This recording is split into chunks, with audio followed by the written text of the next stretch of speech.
Okay, so, hey everyone. So, welcome to the workshop. Today what we're going to be doing is we're going to be using machine learning to make an image classification app, right? So, from what I know about a lot of kids in my school, they don't know that much about machine learning. It's a pretty cool field, but also it's really, really new. It's a field where usually you hear big companies use it, or you hear about really intense computer scientists delving into the field. So what we're going to try to do today is to help everyone understand machine learning in a way that even middle schoolers can do it, even lower school, elementary kids can do it. So let's jump right into it. So the plan for today is to have kind of two parts. The first part is we're going to try to get a machine learning algorithm made that can classify any 5 objects you want. You can add more if you want. That'll mess up the accuracy a little bit, but you know, as many objects as you want, it'll be able to detect that. That's the first goal we're going to have. The second goal is to then take that algorithm and put it on phone, iOS and Android, right? So that way you can kind of download the app on your phone, play it around, and see exactly how the machine learning algorithm is classifying objects. You can see exactly how it works in a real-world setting. And the cool thing is, for the first part, it's in Python, right? So if you take that code and run it on any kind of operating system that runs Python, Raspberry Pi or anything like that, it'll still be able to work perfectly. So hopefully through the first and second part, you can get an understanding for machine learning, where you can run this type of image classification not only on phones like we have planned, but on almost any device you have. So first, let's kind of look at a demo of what we're going to try to get by the end of the session. So I have my phone hooked up here, and what we can do is we can just open QuickTime Player, and here we go. So this is basically a type of algorithm where it was trained on more than 1,000 classes. So this one is a little bit more complex. It required a lot more server power, but as you can see, it's fairly accurate at detecting a bunch of classes. If you actually, I don't know why it's not displaying on the screen. Sorry about that. So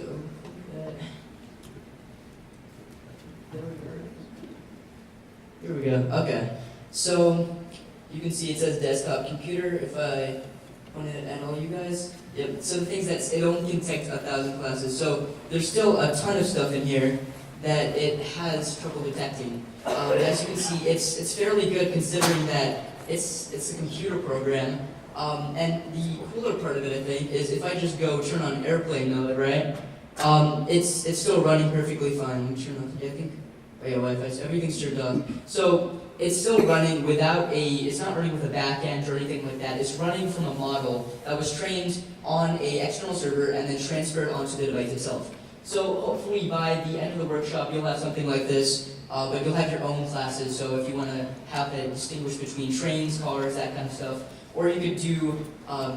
I actually tested at my school, and a bunch of the kids, they did Star Wars, so they had different Star Wars characters that the algorithm could distinguish between. So there's really no limit to what you can do with this. You can have the algorithm determine or distinguish between whatever you want. So let's hop back in here.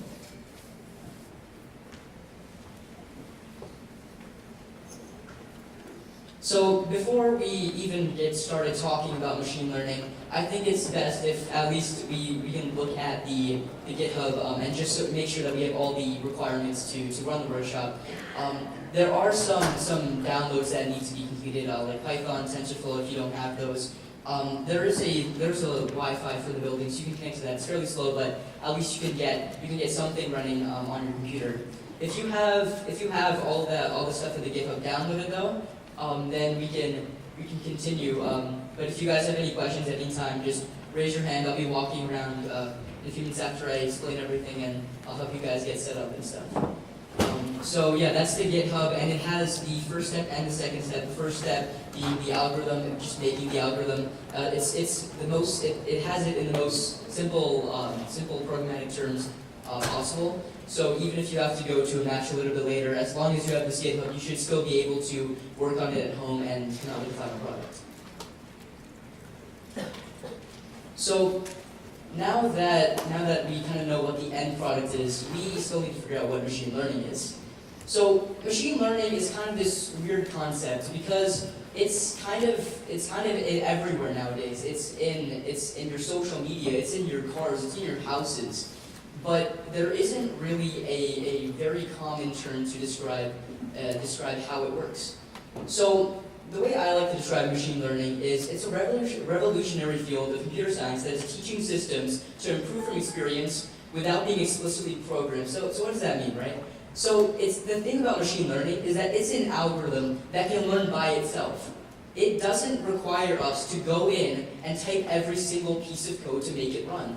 So for image classification, we don't need to go and say, okay, if you're trying to find me, you don't need to look for, you don't need to look for my head, then you don't need to look for my body. And the problem with that is that, there are too many variables in that. The thing is that with machine learning, we can have it learn completely by itself. It can do tasks, it can generate new data from data that's inputted. So even data it's never seen before, it can completely analyze that, which I think is amazing because we don't have to do anything. We just create one machine learning algorithm, and depending on the data we give it, it's going to get smarter and smarter and smarter. At that specific task, it's not going to be like Terminator. It's not going to completely take over everything, but it's going to get better at the task that it was programmed to do.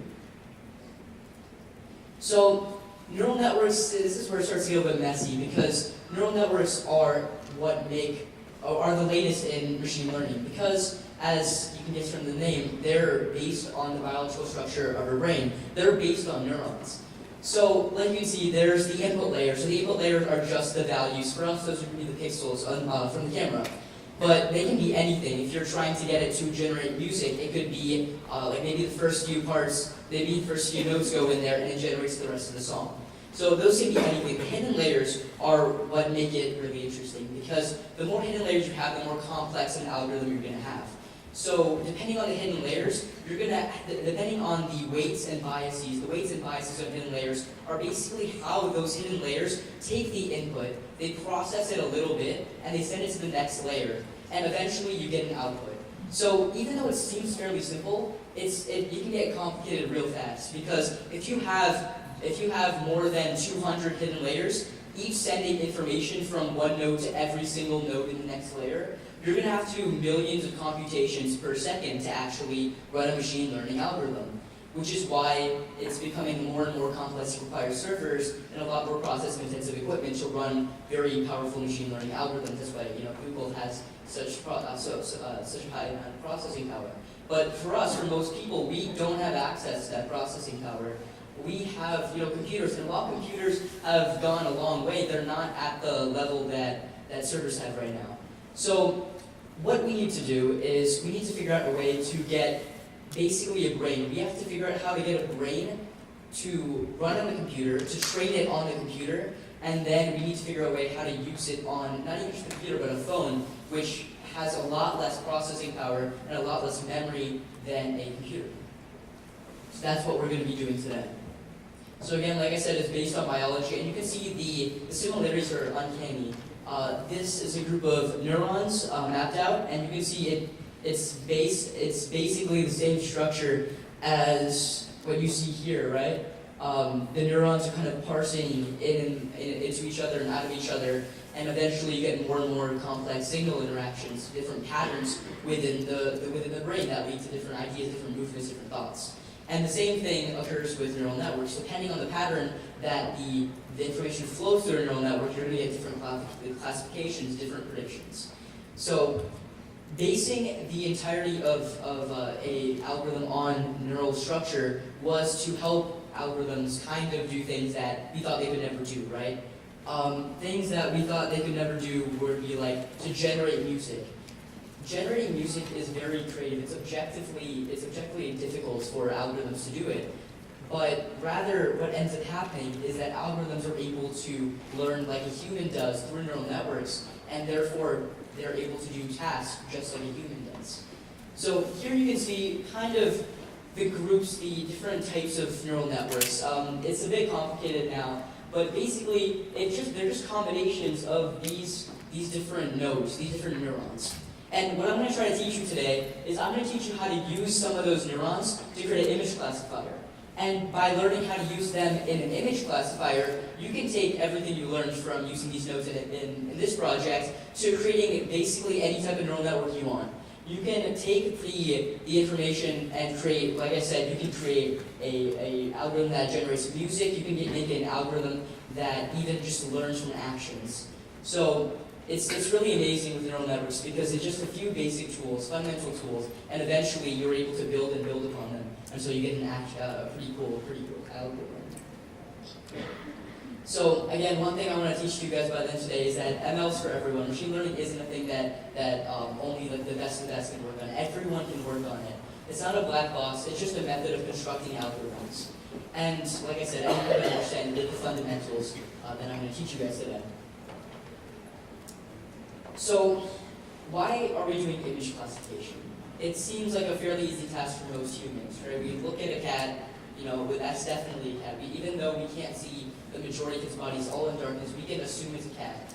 And the reason we can is because of the ways our brain functions. We don't see images as pixels. We don't just see them as static objects. We see them through over our entire life, we've had many different experiences with objects, and we don't see them just as a single plane. We see them three-dimensionally, which is very difficult for machine learning algorithms to do. Because how are you supposed to tell a machine learning algorithm that that's a cat, right? First of all, you have to tell it the exact shape of the cat. Then you can tell it the exact color of the cat. So for shape, you can use edge detection, maybe use histograms for color. But that's not going to work at all if you just turn the cat. So the cat might have particular edges and particular color from one direction, but the moment you take the cat from one area into another area, it's going to completely mess up your algorithm. And that's the problem that every algorithm with image classification had for the past few years, because of the fact that it was doing this kind of, what's called, they pre-programmed the features. So they pre-programmed them to go and encode every single type of feature they wanted to figure out for the cat, which is basically impossible because there's infinitely many variations that you can have of a particular object, and it's not going to work out. But with ML, in the past few years, scientists have learned to use ML for automatic easy image classification, like I said, using a neural network structure that's like that of our brain. So it's able to process information not linearly, where it's just taking the pixels, matching them, the pixel structure, matching it to a final classification. It's actually taking the entire pattern of the cat, the edges, the shape, and even more complex patterns within the cat's pixel measurements to actually determine whether it's a cat or any other type of object. So we're almost there to start on the project, but before we start, again, we have to just go over some quick terms. It's going to be a little bit complicated. If there's anything that you guys have questions about, anything I say that you don't get immediately, just raise your hand or ask me, and I'll help clear it up. Okay. So the first thing is model. So the model, whenever I say we're doing something with a model, that's the actual algorithm that will be doing the classification. So that's what we're going to be working on first. Whenever I say classes, that means the different types of objects that the object can classify. So let's say a chair, a table, or a desk, or something like that. Those are all the key classes that it could identify. Next, layers. The layers are the structures in the neural network that they do matrix operations on the pixels to actually get features, or the different parts of a object that are indicative to to the object. And nodes, the neurons in the graph, like I showed you before, those are basically where the information flows through. Each node has a weight and a bias. So a weight is how much it affects the input. So it can be as simple as just addition, subtraction, or you can actually go as far as integral calculus for those nodes. So each one of the nodes basically changes the input in some way that finally results. It learns how to vary that input until it actually ends up in a final classification. And the last two, graphs and convolutional neural network. The graphs are basically just a compressed version of the model that we're going to be using on phones. And for convolutional neural network, it's just a architecture that is named for the convolution layer that it uses because it's very well equipped to actually classify these images. Question in the back. Oh yeah, sure. When you mentioned pixels and matrix operations, what matrix operations were you referring to? So the matrix operations, I'll describe a little bit later, but basically how they work is they figure out an array, matrix of just raw values, and they scan over the entire image. And depending on the patterns that arise, the patterns start off very simple. So maybe the pattern that they first get is just the edges or the bright spots in the image. But eventually you go on to more and more abstract concepts. So you start to get the entire object, you start to get the shading, you start to get just the entire shape of object. And that's what makes CNNs really, really powerful, because of the fact that they don't just use edge detection, they use they use more abstract concepts. So that those are where the matrix operations come into play. Yeah. So what we're going to be doing is, the top of it is what most algorithms have done, where you get an input, so you just get a giant database of cars, and maybe you highlight the area that's surrounding the car, then maybe you tell it what color the car is or something like that.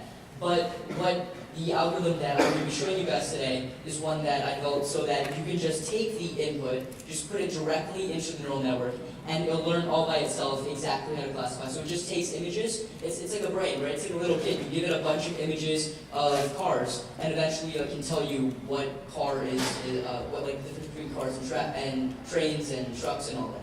So that's exactly, the deep learning portion is exactly what we're going to be doing today. Though you might see the fundamental machine learning bit where you have the feature extraction, you might see that if you continue to work on these projects. So let's just get started. So just wondering, does everyone have a computer or something that they can kind of work on? And even if you don't, I'll be working on the screen so you guys can keep on following through and just see exactly what's going on. So yeah, so you guys can get the GitHub open too and see how that's going on. It's pretty in-depth. There's not much detail within the steps, but those are all the steps on the GitHub page that you're going to have to follow to actually through the workshop. You put the GitHub URL? Oh yeah, sure. Let's go back here. Okay, there it is. Okay. Yeah, so you can just, if you have an internet connection, it's a free one for the building. I think it's called, yeah, that's it. So yeah, you just need to go to GitHub. If you go to the search bar, you can just type in first-ML workshop. It'll show up, I think, first. If it doesn't, that's my username, quantum decode. So you guys can go to that, you can see the GitHub page. So yeah, if you did it.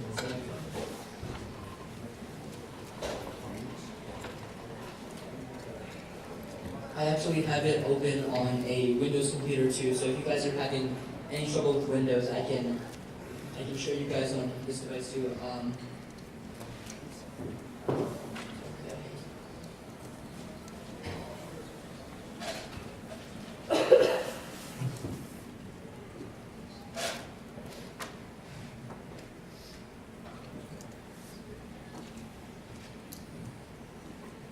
Okay, so this is the GitHub page. So basically it just has these steps. It doesn't really have much detail behind it because that's what I'm going to be talking to you guys about through the workshop. So for the setup, Python is where we're going to be using. The reason I chose Python is because it's really easy to implement TensorFlow in, and also it's a language that you can use on a lot of devices. So if you want to move this on to a specific project you're working on, What version of Python? Any version is fine. Python 3 works a little bit better. It works a little bit more efficient for the compression of the algorithm at the end. But anything is fine right now. Yeah. So eventually, we'll get to the stage where we're actually working on the algorithm. So first, yeah. So there's Python, and only if you're a Mac, okay, sure. This is for both. This is for Android and iOS. Oh yeah, those are the steps only for Mac users. Because the thing is that iOS has a RAM problem. So for Android you can use quite a bit of RAM, but for iOS there's a RAM limitation. So there's a specific series of steps you have to follow for that. And for that, you'll require TensorFlow 1.4. So if you have a Mac and you're developing for iOS, you need to follow, if you have Python 2, then you follow the first one, Python 3, you follow the second step, and that will install TensorFlow for you. So it's fairly easy for Ruby. So that's an easy way to install TensorFlow. And once you have TensorFlow installed, the majority of companies use TensorFlow, right? The biggest ones do. So even though there are the ones that don't are trying to push their own machine learning kind of platforms, their own machine learning libraries. The biggest one right now is TensorFlow because Google's the one who created it. They're going to open source and they're the ones that are using it in the majority of their products. So it's a library that's being constantly updated. I like it because it has a library you can type on top of it called Keras. And Keras, instead of actually going in depth and typing every single layer that you want in your neural network, it makes it really, really easy to just stack neural networks really, really quickly and really, really easily. So TensorFlow is what I would recommend for this, and that's why it's up there.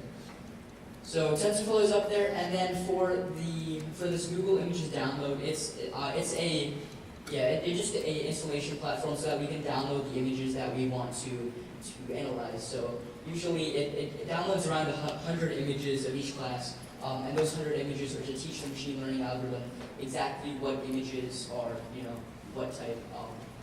So that's what that's for. And all you need to do is pip install Google Images download, and that should work.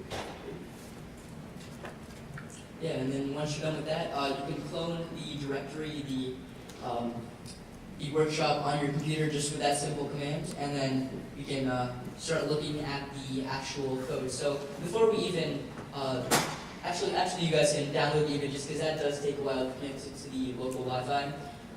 So basically, once you CD into the workshop directory, what you can do is you can just take whatever classes you want, put them in that format, and it'll download it for you. Okay? What was your GitHub username? Quantum T code. Yeah. So that's the, so if anyone, the reason I wrote in Python is just because it was easier to, for TensorFlow, it's a lot easier to import, and also when you can run it on multiple devices. So the library accessible for other people? Yeah, I think they have Java wrappers and that kind of stuff, but I think Python is their main one, and they're really constantly updating that. So that's what I was. Is there any advantage for Python or other? For machine learning, right now, I think Python is really big because of the fact that TensorFlow is focused on it, and also a lot of other machine learning libraries are focusing on it. The advantage would be, I would just see that it's a lot faster for training and for compression and optimization of the neural network through Python, because they probably optimize it through Python because that's their main language. So that's the only thing, the main advantage I've seen where it's just a lot faster and efficient to run it just through Python. So you can just, whenever you have the Google Images download pip directory installed, you can kind of just copy paste that and just put it in your own formatting, whatever terms you want to do instead of class 1. You can just have whatever you want. So you can have chair, table. You can have like I just had an example, train, car, bus, race car, motorcycle. You can have whatever you want there for the classifications. You can add more if you want. You can have less if you want. Less will increase the accuracy because there's less choices to choose from. Having more makes it a little bit less inaccurate. A little bit less accurate, but it is pretty cool when your algorithm can differentiate between a lot more classes. So before we go in, so while those are downloading, what we can do is that we can start looking at the structure for the machine learning algorithm.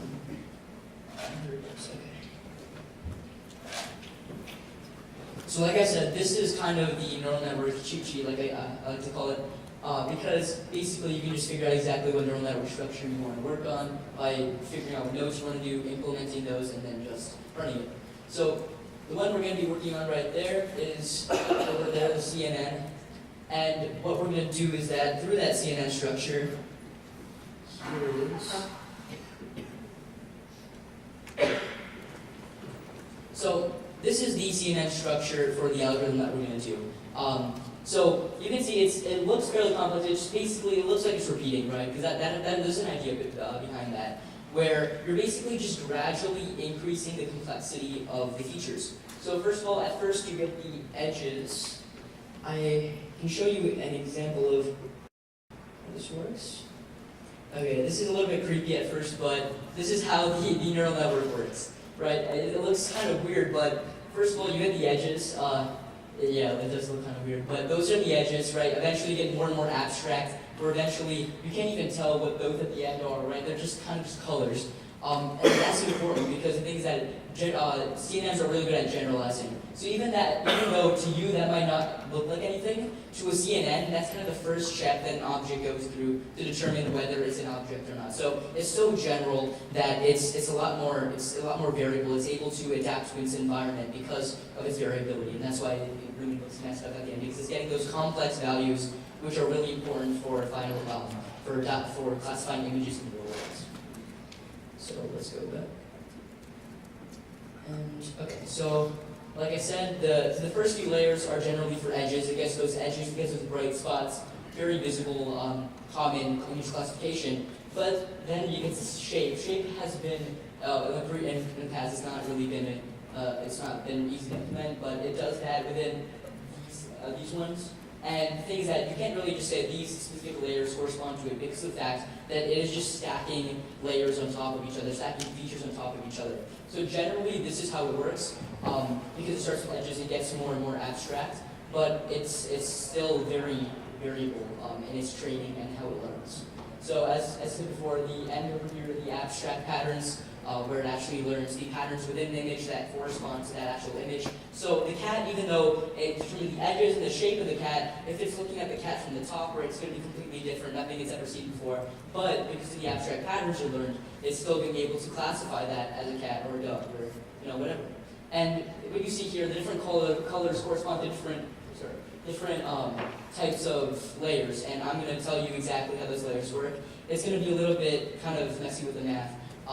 But we'll work through that and we'll figure out exactly how we can stack these layers to actually create this algorithm. We're not going to be training this entire algorithm though, because of the fact that this algorithm takes around 2 months on a very powerful server to train.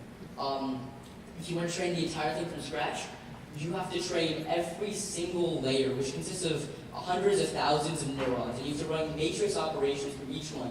So even if you have a really powerful GPU, you're still doing billions and billions of computations, which is why it does take such a long time on servers, and why there's this stacking of how much processing power. This is why a lot of companies like NVIDIA are creating more and more powerful machines, because they're trying to make this process faster and faster.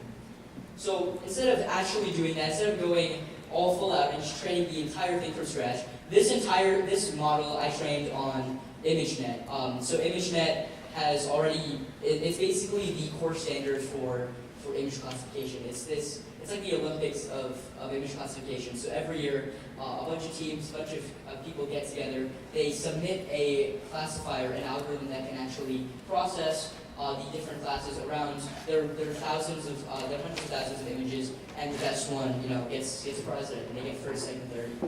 And the thing is that this one was trained on that database. So it is really good at looking at a picture, determining its edges, because it was trained on billions of images. It's really good at picking the edges, the shapes, and the abstract patterns. But the thing is that the only thing we want to change is how it interprets those shapes, the edges, and the abstract patterns. So all we're going to do is we're going to use something called transfer learning. So basically, it's like that image all the way on the right. You're taking the information, the knowledge gained from one algorithm, and then transferring that to another algorithm, but that algorithm is specified to whatever data you want to actually work on. So let's say that you have you have the neural network structure, right? It has no weights. All the weights are basically useless. You train it through ImageNet. Now you get an algorithm that is able to classify those thousands of images through ImageNet. But the thing is that you don't want it to classify ImageNet data. You want it to classify between different Star Wars characters, right? So what you'll do is that you'll fine-tune that data, you'll fine-tune that network on your own data. And by doing so, it's going to modify the values and only change the final classification layer. So finally, it just changing the way that it thinks about the different values, the different features it determines.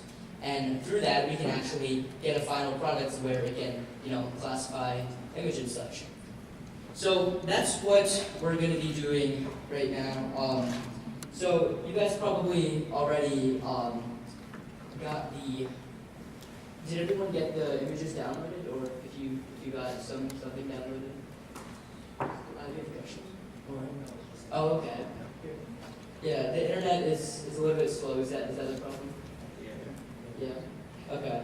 So in the meantime, I can just describe a little bit more in depth of exactly what's going to be happening. So the reason we're going to be downloading and these images in the first place is because of the fact that, like I said, it's like a kid. The more images you show it, the better and better it's going to get at classifying those images. So the more images we have, the better it's going to get. Right now, it's going to download around 100 images of whatever you want, and from there we can, figure out how the different features correspond to those different images. And just working a little bit ahead here, if everyone's if the images finish downloading, just raise your hand just so I know that we can go into the next step. What we're going to do after we download all the images is this is kind of a graph of the different machine learning models that are really machine classification models that are really popular right now. So on this side you see the accuracy, right? So you want something that's really high up, but you also want something that doesn't take that many operations. Because those operations are going to either make it really, really slow to train or really, really slow to actually run the device. So we want something that's at the top left of the graph. So like you can see, Inception v3 is basically what we're going to be using. There's actually a derivative of that. MobileNet. MobileNet is around that same area. It's not on this graph, but it's around that same area as Inception v3. And if you guys have time, I have an additional one where you can train on Inception, but it does take a little bit longer. And like you can see, there are a lot more models that are all the way over there where they take a lot of operations, but they're not that accurate. And you have a lot of operations which are over here. So these are the best ones you kind of want to stick with right here. Inception v4, that one is pretty good. I've used that quite a bit in my projects. My background in machine learning is more kind of medically based. I've created two different types of projects. One of them is a Raspberry Pi that can run a neural network completely offline. So using this same type of structure, instead of using MobileNet though, I'm using ResNet. It's a lot more powerful. Inception ResNet v2. And that way you get the accuracy that's needed for actually medical diagnoses. And if you guys want to look into that, Inception ResNet v2 is if you really want to go all out with image classification. So with that, what I've created is that you can take the Raspberry Pi based device. It's just a Raspberry Pi with a camera attached. You can click a button. There's a little LCD screen, and it'll look at a skin disease like a malignant melanoma, scabies, or if it's just a mold, and it'll tell you exactly what it is. So the thing is that with Inception ResNet, it has an extremely high accuracy rate, so around a 98% accuracy rate. And the thing is that that's pretty good for an algorithm that runs completely offline that was trained on a Mac, and on a Mac for optimization and then on a server for actually training. And then it's also amazing that you can get that to run on a Raspberry Pi. The cool thing now is if you guys actually go into machine learning even further, they're starting to develop something called TF-Lite. TF-Lite, TensorFlow Lite, is a new kind of a branch of TensorFlow that is optimized for low power, low computation devices. So with that, I've experimented, and you guys can also take the code that you end up with today, and you can take that and you can run it on a Raspberry Pi W or Raspberry Pi Zero, which is around a $5 device. It has the same processing power as an Intel Pentium, I think 2 from 1998. But with the algorithms that we've derived today, we can take a machine learning algorithm and get that to run on this device, which is $5, and it can run some pretty high-end machine learning software.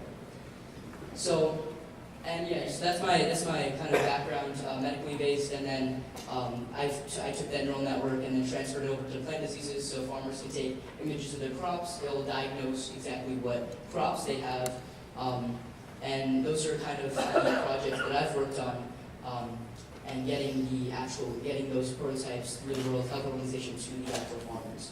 So that's kind of where I'm coming from, and that it just shows that with machine learning you can really do anything because it has the capability to kind of take a brain. It can take a doctor's brain, it can take a paleontologist's brain, and kind of just you can distribute that immediately. You can just get it all across the world. You put it on the internet, anyone can download it anywhere, but they have access to basically a doctor on demand.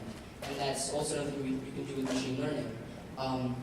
So once you guys get the images downloaded, we can actually look into how the algorithm works. But one really cool aspect of what we'll be able to do is the project I'm currently working on is using what's called a general adversarial neural network. And what's really cool with that is that it's a neural network that can kind of imagine, it can dream. And it sounds kind of weird, but the way that works is you have these two competing neural networks. The first one is generating images, the second one is classifying them. And it's classifying them in order to they're trying to beat each other, right? It's a competition, there's incentive for both of them to win. So the way that works, you give the generator a bunch of images of strands. It doesn't have to be that many, and it'll learn how to make images of that class. Then it'll feed that through the classifier, and the classifier will then, figure out exactly what images those are. And depending on how well either of them does, they get better and better over time, right? Because the generator becomes better and better at creating false images, and the classifier gets better and better at classifying them. So you have this kind of loop where the neural network just gets better and better within itself over time. You don't have to add any data. You just take a little bit of data and it learns how to make its own. So you have this infinite loop, and it's pretty cool because you can have this algorithm which can kind of dream and create its own pictures. So I can actually show you exactly how that's going to work. And what you can do is that if you do want, you can take the general idea you end up with this code, and if you talk to me a little bit later, I can help you get that into a GAN or a general adversarial neural network, so you can have this dual system, which I think is pretty cool. That's kind of like the latest in machine learning right now, because of the fact that it allows for basically infinite data. So actually, I can show you guys a picture. This I think is amazing. I'm going to show you a picture of, here we go. Okay, just so you know, these people aren't real, okay? These people were made by a computer. They were made by a general adversarial neural network.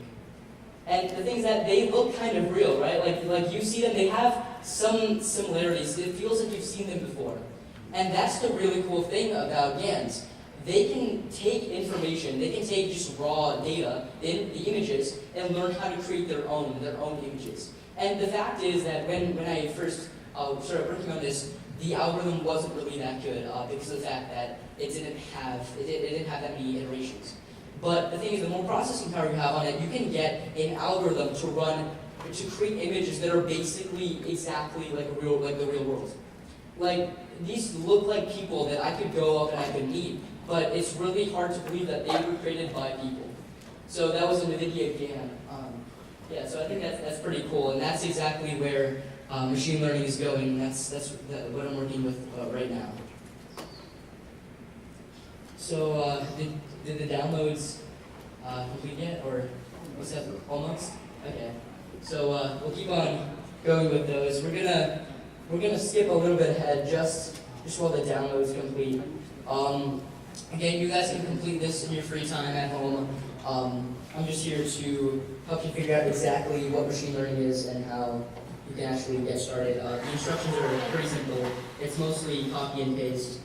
Yeah. So going back to the different image classification architectures, are there like just like different types of algorithms? Yeah, definitely. Depending on the tasks you want to do. Pretend you're doing So for one project I'm working on, it's basically like an AI doctor, right? So you go to it, you give it a list of your family background, your symptoms, and it gives you a potential diagnosis, right? Right now it's not that accurate. It's around 78% accurate for the first diagnosis, and the 90% accuracy for that diagnosis in the top 5. But with that, depending for that type of classification, right? It's not so much as just raw image data. It's more of the person's, background and all that stuff. And depending on that, you're gonna have different neural networks. And let's say you want to identify very minute differences in images. So pretend you have 10 different classes, but each one is almost identical to each other. So for that, I would recommend what's called a capsule network, because those are fairly good at diagnosing or detecting minute differences. But for more general differences, for more classification types, you're going to need a more powerful one like an Inception or SNFU2. So those are 2 examples of neural networks that you could work with if you want to go for different types of image classification.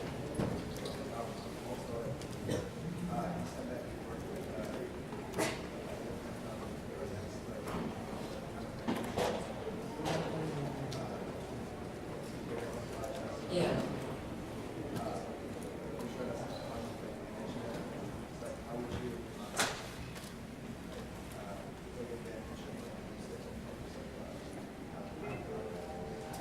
Yeah, sure. So, do you mean like how I like optimize it for like a specific task?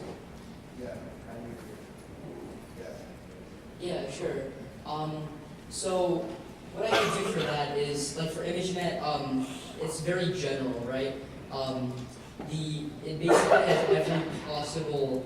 It has like 10,000 different classes, and they're all really full of just like thousands of images.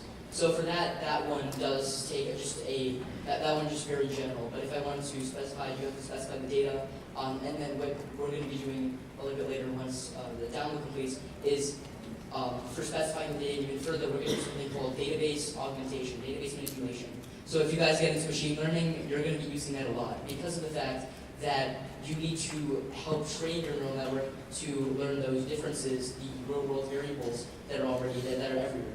And in order to do so, what you're going to need to do is you're going to need to take the databases you have. Maybe you want to rotate them 360 degrees. Maybe you want, not three, like 1 degree, 1 degree, and then just multiple times. And then maybe you want to make them blurrier. Maybe you want to zoom in on them. Maybe you want to just increase and decrease the brightness. And in doing so, what you're doing there is you're augmenting your data set so that your neural network can learn to accommodate the real-world variables that are going to be there. Because the pictures that people are going to take aren't always going to be perfectly sharp. They're not going to be the best lighting all the time, right? And if you have a robot that's going around and classifying objects, it's not going to be the same lighting all the time. So that's where you would use database manipulation. That's what I've used to kind of optimize my neural networks for that. Does that answer your question? Yes? Do you have any documentation you get on any of this? For like machine learning. Yeah, well, for your software that's I don't really have that much. If there's any problems with the code or anything, just raise your hand and I can try to figure something out. But yeah, this was just like basically just the simplest way, just so we can like kind of copy and paste. And once we actually look into the code, then that's where we can actually figure out exactly how the machine learning algorithm is going to work. Yeah. The image library or the demo is basically Yeah. It's supervised learning. Exactly. Yeah. So how it's going to work is that the database the algorithm just pulls it off of Google Images, and it gets the labels, the outputs, and then it gets the inputs, just the raw pixel values for the images. So you're right, it's supervised learning. Yeah. So actually, that's a good point. So there's 2 examples. There's 2 kind of points for machine learning. There's unsupervised learning and there's supervised learning. Supervised learning is kind of where you just give it like we're doing here, where we're giving it basically both ends. And then unsupervised learning is where you kind of just have it classified. So you just give it information and it kind of draws generalization of that. So if you have a graph of points, it can kind of just figure out the general area where one group of points is and the general area where the other group of points is. So it's not really like telling you anything, it's just telling you the general kind of accumulation of where the points are. Well, ours is going to be telling us exactly what it is. So for that, you have to have the inputs and you have to have the outputs. So it would be supervised learning for this algorithm. So are there any other questions? Okay. So did the download finish yet? It finished? Okay, good. So let's continue. Okay. So what you can do is that while the algorithm is training, you can start the training example. So on the document itself, let's actually break that down quickly. How the training is actually going to happen. Okay. So these are the variables for training. Like I mentioned, we're going to be using MobileNet because we're going to be using it on our mobile phones, right? So we're going to be using that. 224 at the end, that's basically just the image size that we're going to give it. You can change that if you want, but I would recommend keeping it at 224 because that's kind of it's what I've seen as the best kind of optimization for accuracy and also how fast it trains. The bigger image you give it, that's basically what it resizes the image to, 224 pixels to 224 pixels. If you make it smaller, it's going to have a lot smaller picture, but that probably won't increase the accuracy as much as it does with this. And then the second one is TensorBoard. So TensorBoard is another reason why I really like TensorFlow, because it creates graphs for you. So the cool thing is that what we're going to do is that while you're training the algorithm, you're going to be getting the accuracy rate, the cross-entropy rate. The cross-entropy rate is basically, it's a tool that's used specifically for these type of prop algorithms where you're trying to figure out exactly how accurate it's getting, how optimized it's getting. So that's what we're going to be using TensorBoard, and it just draws the graphs for you. So you're going to see a graph of how your algorithm is improving over time and how much it did improve from step 1 to step 1,000. That's where we go. So let's continue on. So here comes the machine learning part.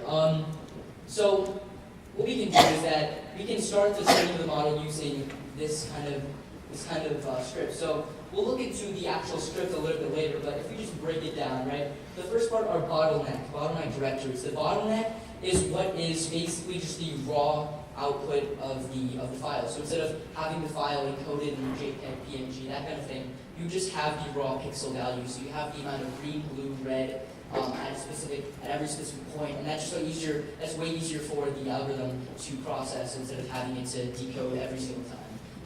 So that's where it stores the bottlenecks. It stores on your device, so even if the algorithm breaks halfway through, if the training stops, it will be stored on your device, so you don't have to keep on generating more bottlenecks. The training steps are basically sorry.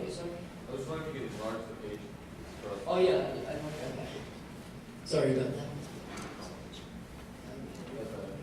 Is that good? Yes. Okay, there we go. So then we have the training steps. So the training steps are basically how many times we're going to train it. The more training steps you have, technically, hypothetically, the better it gets.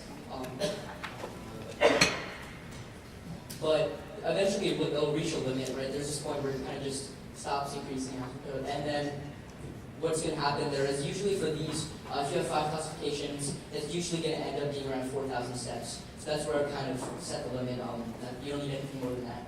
But if you guys ever go even further in machine learning, I would recommend using these modules called residual modules. And residual modules, it doesn't matter how big your neural network is or how many times you train it. It helps it increase even though you have a really big data set or a really big neural network. So we're not going to be using that for this, but just in the future, keep in mind that if you ever do face that problem, residual modules are a really good way to kind of work against that. Okay. Then we have the model directory. Basically, we're just going to store the model. I guess the model is the actual algorithm that's actually going to do the classifying. The summaries directory. The summaries directory is actually exactly what it sounds like. It's just a summary of exactly what happened during the training.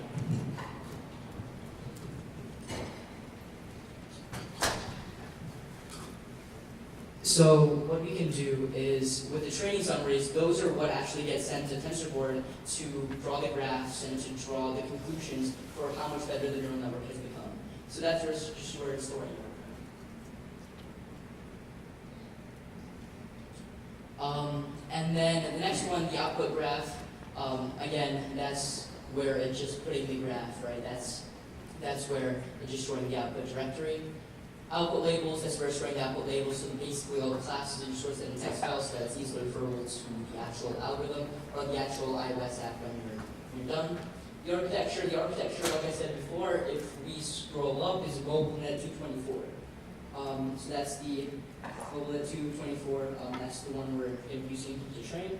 Image directory downloads. That's where all your images are, and that just to refer for the algorithm. So actually, what we're going to do now is, did anyone actually start retraining their network? Yeah. Okay. So if you guys get this, or if you're having any problems, just let me know. And if you want, actually, I'm going to run it. I have everything set up on my computer. So while everyone else is running, I'll run mine on the side as well, so we can kind of follow through. So we're going to reconnect it back up and just kind of do the steps on the computer just so everyone can follow through. Okay, so I have to get it.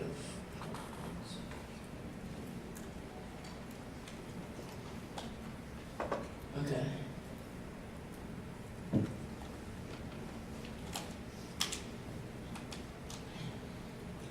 Okay, that's hard to see. Okay. So, I don't think I can make that any bigger. But what I can do is I can zoom in on here so I can kind of show you what commands I'm putting in, right? So the first command is this one, right? So now I already have it on my device, so we can just follow through the steps. And the next thing I'm going to do is I'm just going to cd into the directory.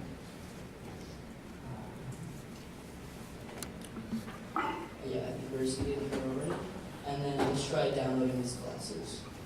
If you guys are having download trouble, there is an extension you can put on here. All you have to do is write the command, and then you just need to write -L, and then the amount of images you want to download. So if 100 images take you too long, just write -L and then 50.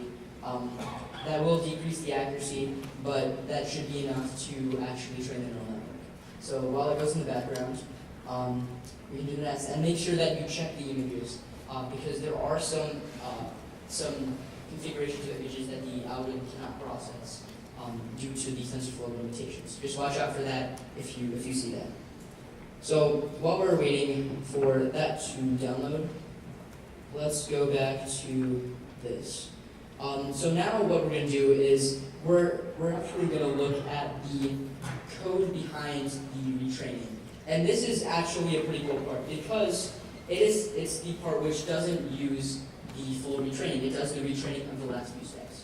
So what we're going to do is we're just going to go to scripts, go to retrain, and what we're going to do is we're going to kind of just break it down, right? So first of all, you're just importing all the necessary materials there.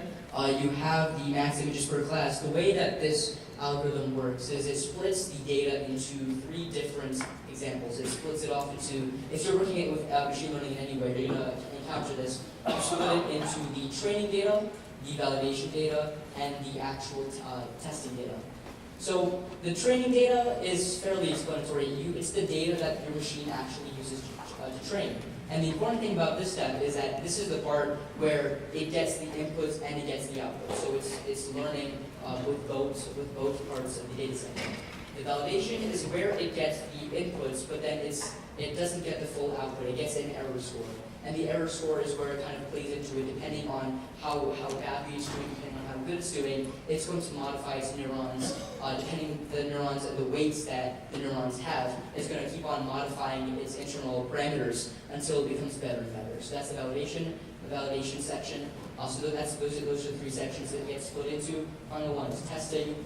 That's the data that you're actually testing on. So you're trying to test on data it's never seen before, because if it's seen the data before, it's going to be able to classify it better, and that's not what you want. You want to get an actual classification that doesn't skew the actual results you're getting. So you want to give it data to test it that it's never seen before. So that's exactly what it's going to do there, is making sure there's at least 27. Then you're just creating the image list here. JPEG, and then you're setting up the errors. Here, get image path, right? Get bottleneck path. This is basically just setting up exactly what's where you think it. Just setting up the bottleneck. It's setting up where the file is. And then what we're going to do here is this is the part where you have to resize the input values because you want the images to. The way that the neural network is that it accepts like specified amount of neurons, right? Remember the first few graphs? You have those initial input nodes. And those initial input nodes are going to be based on the pixels you have. And so you want every image to have the same amount of pixels. Otherwise, you're going to have a different neural network or different input nodes for every single image, which, it's not going to work. So we resized it to 224 to enable the same amount of pixels per image. Then it downloads and extracts the model, just so that we don't have to store that in GitHub. And then it makes sure that everything is set up. Then it creates the bottleneck file.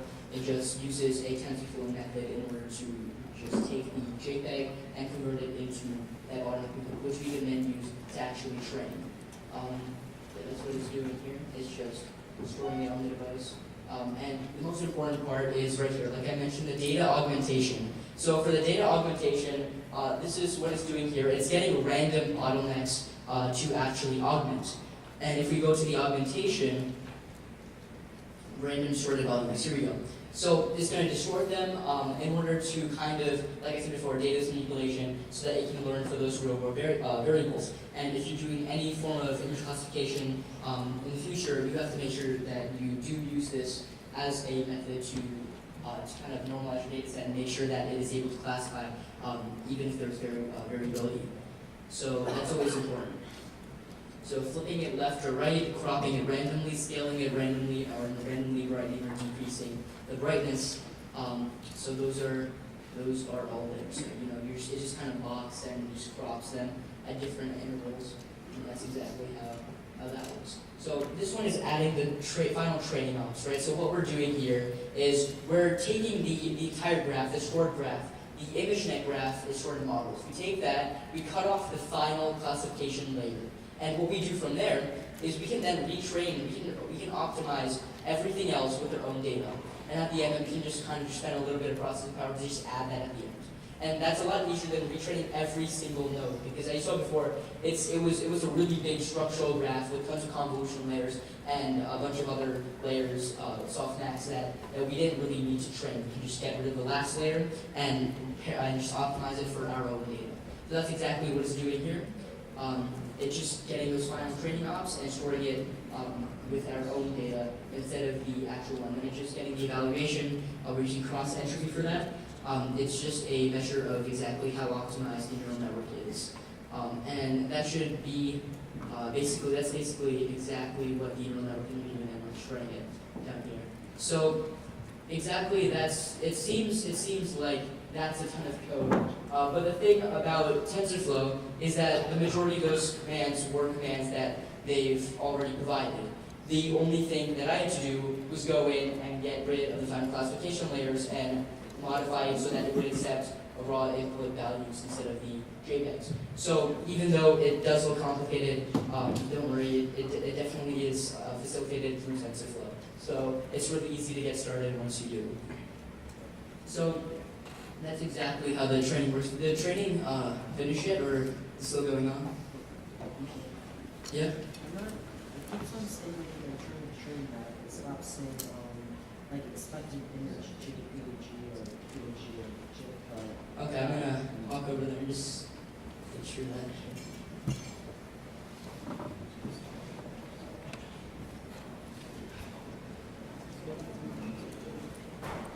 Oh, okay, you have to, did you run the check image? Yeah. Can you try doing that?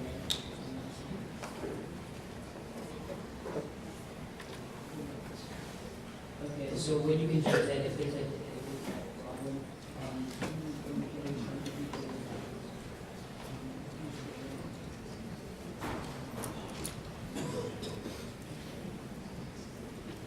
you can delete that one.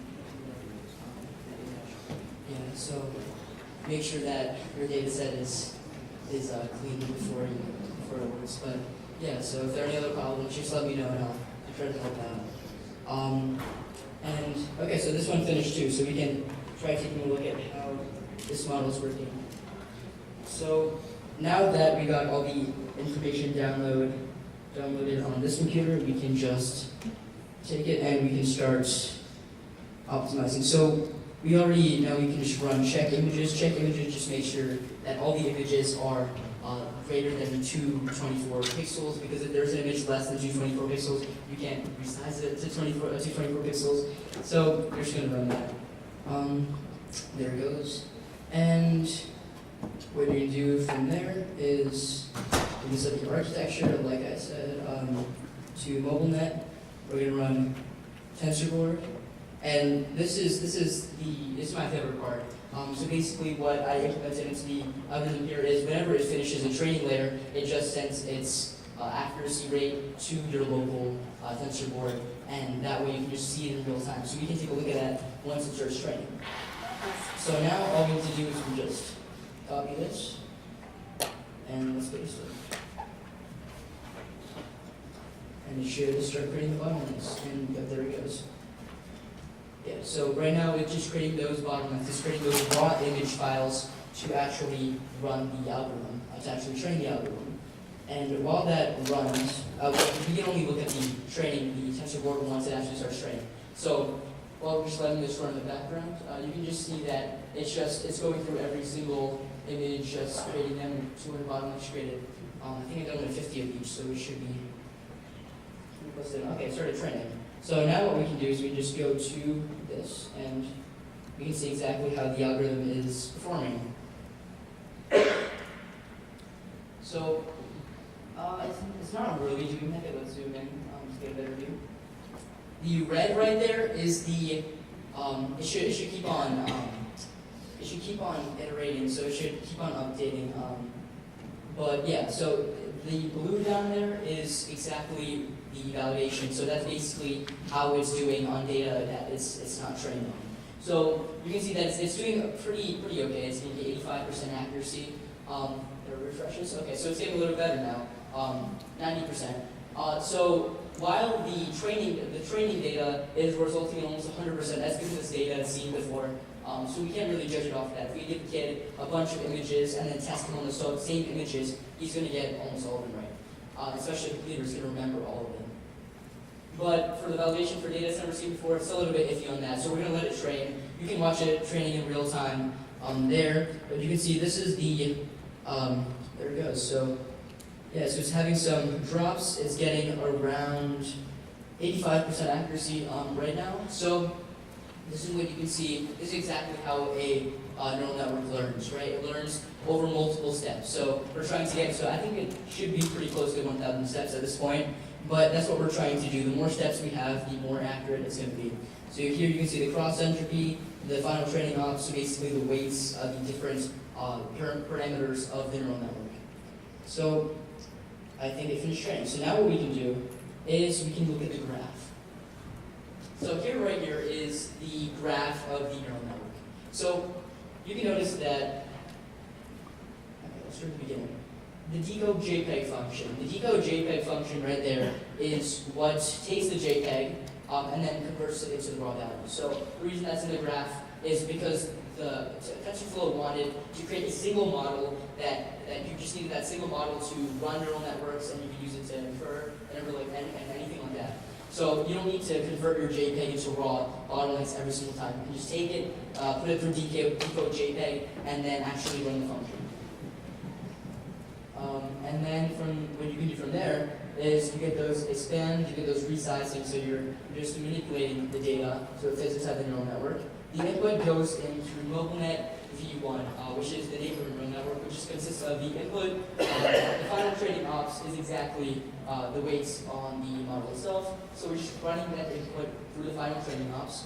And eventually what it's going to do is going to take this final training ops, send it to final results. So what it's done at this point is it's inputted an image from decode JPEG, and this is exactly how it's going to classify. So we figured out how it's going to learn, but to classify how it's going to learn is it's going to take the image, it's going to convert it to raw pixel values, then it's going to send it into MobileNet, MobileNet's going to take it, put it through input 1 to final training ops, depending on the pixels, depending on the amount of red, green, blue, and I'll explain later the exact layers that it uses. Depending on those, the parameters, depending on the parameters in final training ops, it's going to result in different classifications. And the different classifications get sent to accuracy and final result, and that way we can actually see exactly what the algorithm predicts that the thing that the picture is. So that's the entirety of the neural network.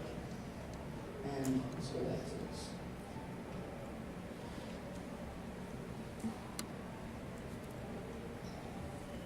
So at this point, we have a neural network that is trained. So now that we know how it's trained, how is it going to actually look at an image and actually figure out exactly what it is? And this is a really, really tough part because like it looks like this is a simpler example. But like I said before, it's really hard to use computers to actually differentiate between different objects. So this is a basic example of how it's going to work, right? The math here is as simple as possible. So if you have any questions, just let me know, and I'll try to help you figure it out. So the way it works at this point is it figures out the key values, the key different features in the image. So for the X, all the X's have this kind of this checkerboard pattern in the middle. So it classified that as a single feature. It also determined that all X's have this little box right here, which is, you know, the opposite of this one up here and the reverse of this one. So things that it determines these key features. And by doing so, what it can do is that these two features are not similar. You can't rotate them to you can't really. That's the way that it learns, right? It learns by determining those features, and those features are determined by these type of matrices. So with a matrix, it's usually a -1, 0, 1 type of relationship where you have this matrix that scans the entire image. So usually this one is 3 by 3. So it goes 3 pixels at a time across the entire image. So it'll get like this section first, then this section, right? It'll go down, and by manipulating those images, it gets to isolate and identify different features. So that's exactly how it learns features. It learns the features that make up the image through that. And convolution, like I said, works the same principle where it figures out a matrix. The matrix then scans over the entire image, manipulating it. So you get from this image, you get it to the image all the way over there in the blue. And by doing so, they look nothing alike, right? They look like, this looks like a clean X. That looks like you have that black box in the center and then you have blue all around. But that's what's important in generalizing. Because what it's determined is that it determined that if we look back, we're also feeding it this type of data. So we're feeding it data that's very distorted, like this one up here. So that doesn't really look like a normal X to us. But for the image classification algorithm, it's determined that the key factor between all the X's is this little checkerboard pattern in the middle, which is why all the way over there, the checkerboard patterns are the most distinguished where it has the black squares, right? Because it's determined that those are the most defined characteristics of the X. And in doing so, this is how it starts off very general. So it determines one aspect of the image, or one aspect of the image it's trying to detect, and it finds that aspect and is generalizing. So all it needs to do is find that one aspect, and from there it can go on to determine the image further. So instead of starting with edge detection from the very beginning, where you're classifying the entire thing, it starts very generally in order to solve for the real-world variables. Because if you can determine that X, that checkerboard pattern in the middle is for every X, then it can use that to determine what objects are X and what objects are 0 in the future. So the next few typical layer structures are very easy to understand. This one basically, it's a 2 by 2 matrix for pooling layer, and it just finds the average, or if you're using average pooling, it's going to find the average of those 4 pixels and place it in 4 by 4 matrix. Or if it's max pooling, it's going to get the max value and put it there in the 4 by 4 matrix. And that's how it works. It basically just takes the entire image and makes it a little bit smaller. Relative units are super easy. Basically, they take any negative values, they turn them to 0. Because that stops the entire algorithm from just blowing up, and it just keeps everything stable when you're doing this type of classification. And the final one is fully connected. So even though at the end we have all these values from all these neurons, the things that are all just numbers, right? Because each neuron is taking pixel values, like maybe the pixel has 255 red and then 100 green, right? And it's taking that and it's figuring out exactly how it matches up with other pixels in its area. And in doing so, it can get a general idea of the object. But at the end, you still end up with a bunch of numbers. So what it's able to do is at the end, it's created a fully connected function where it's able to figure out exactly what objects are, like what neurons are voting yes for the specific classification and what objects are voting for another classification. So it's kind of this voting structure where the neurons are not just working as one. Each neuron has its own say in whether the object is one type of classification or whether it's another type of classification. So at the end, you kind of get this structure: convolution value, pooling, convolution value, pooling, fully connected. So this is the most basic image classification structure that I would recommend because it's really easy to do, especially in Keras. So Keras, Keras, and it's a thing that fits on top of TensorFlow. And instead of actually writing a bunch of code that's saying, okay, these are the inputs, the matrix that I'm going to be using to manipulate, all you say is instead of a convolution, it's Keras convolution and then whatever input values. And then you just say parse that to the next one, value, parse that to the next one, convolution. So it's really, really simple to do. You can do within 10 lines of code, you can set up this algorithm. So that's pretty cool that nowadays through TensorFlow and through Keras, you can set up a neural network within 10 lines of code. So at the end, this is the image I showed you guys before. This is you know how this works. So it just takes the edges, it goes more and more generic, it gets more and more abstract features until it generalizes to the point where it can kind of just look at anything and get kind of even though it might look nothing like the image trying to detect, it might still get some value out of that because of the general classification layer. But even though it's so general, it can still really well detect and classify images because of the generality. So this is another weird one.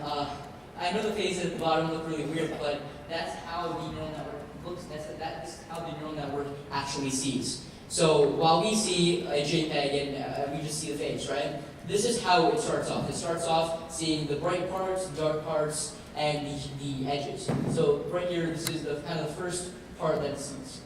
Then it goes on to more specific features, right? So you get like different parts of the face all the way down there. You get the eyes, the nose, the mouth.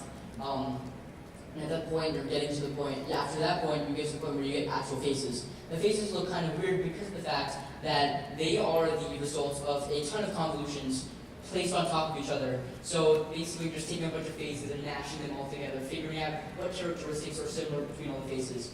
And that's kind of what you get. So that's kind of why it looks the way it does. So while the CNN trained, what he was doing is, like I said, he was using back propagation. So back propagation, the mathematics behind it is a little bit frustrating. But what it is, it's a really fast way to find derivatives between the nodes. So you just find the derivatives, and that way you can kind of figure out exactly what nodes you want to optimize or what nodes you want to change. Because the way that neural networks work is that you kind of have this curve where you have the accuracy on one side, and on the bottom you have the weights. And you usually have this complex curve, and the one at the very bottom has this best combination of low cross entropy and also has the best weight, is the best optimized. And to find that, you have to use derivatives or you use back propagation to check the parameters to figure out exactly what neurons you want to change. So at this point, we have a working neural network. So let's go back and let's actually test it on an image.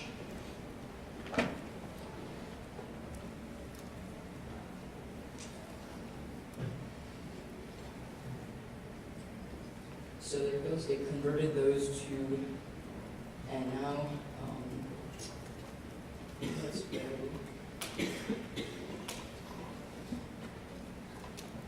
And let's try going to this. So yeah. So what we can do now is we just need to get just any random image. The things that it can be, to make it even harder, what I'm going to do is I'm just going to get some image of a car online. So that way it's really unlikely that it's ever seen this one. So actually I'm going to see if it, I don't know if it would get this, so let's try like I'm not sure whether it would actually be able to determine that this is a car or not, but I think it'd be pretty cool to just try. So here we go. Let's save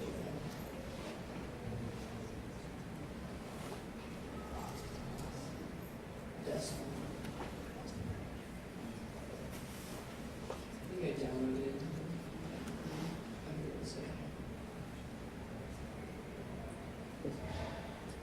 Sorry about my messy desktop. Okay.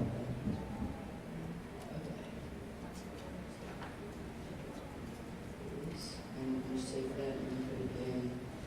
Just put it right there. Okay. So we'll just name it Okay. So what we can do now is we have this image that we can test it on. And what I'm doing down here, it's really hard to see, but I'm just going to type in the path of the image.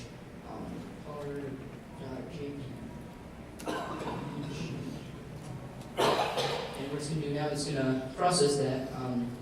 Right now we're just converting that, and you can see, it's really hard to see, sorry about that, but it says car down there, 96% sure that's a car. So even though it's an animated car, even though it's Lightning McQueen, right, it's still able to determine that it's a car.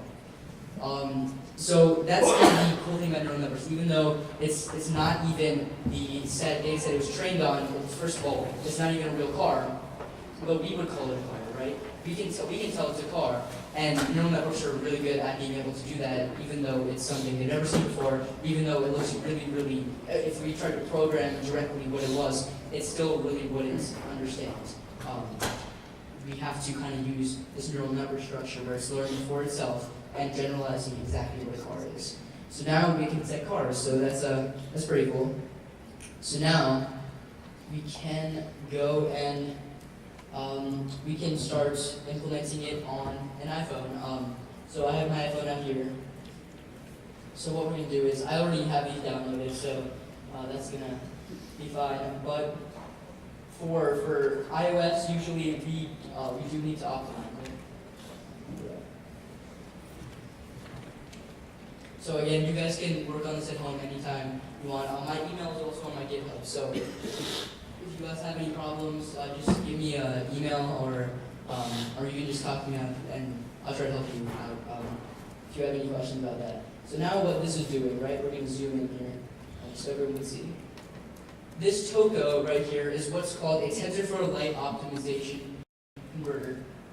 So you're giving it the input file, the output file, right? So the input file is the final model that we trained. It's the model that just detected the car.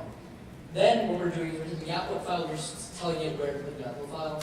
We're telling it exactly what we're doing. Like I said before in the dictionary, ML dictionary in the beginning, we're using graph defs. Graph defs are a method that TensorFlow uses to kind of just store the entire neural network in a single package. And we're just telling it, okay, that's the input format. We also want that to be the output format because it's a lot easier to store.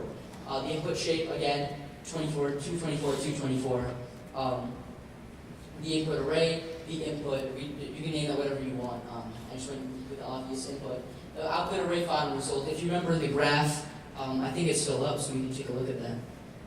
Right here, you can see the input, so this is what it's referring to. So the input's referring to this right here. So we're telling it where the inputs are taken, and we're also telling it where the output is taken, so final results right here. So that's what we're defining when we're saying that's what we're defining when we say input here and final result here.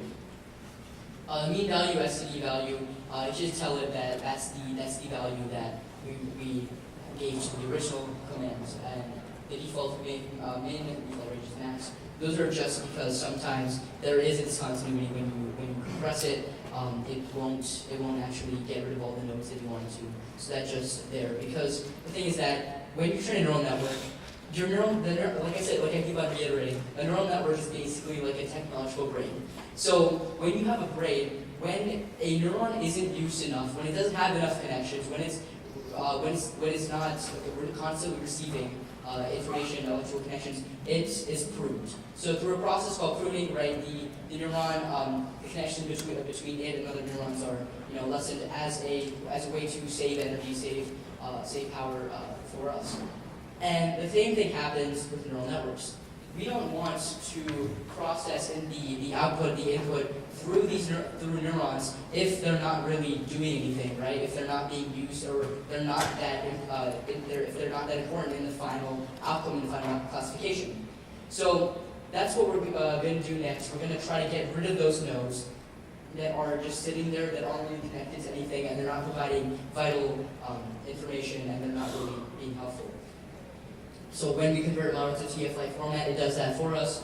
Again, same type of input-output, but this time, instead of actually exporting it as a TensorFlow GraphDef like we did before, we're doing it as a TF-Lite, because that way it's a lot easier to implement that on phones because of its decreased size and also for its optimization features that it provides. So TF-Lite is probably the best way to go for any type of if you have any low power computation that you want to do with machine learning, you definitely want to try using TF-Lite. So now what we can do is we can actually try getting the app to work. So what we're going to do is we're going to CD into, okay, let me get rid of this. What we can do is we can CD directly, I don't think we, okay, so what we're going to do is we're going to convert it.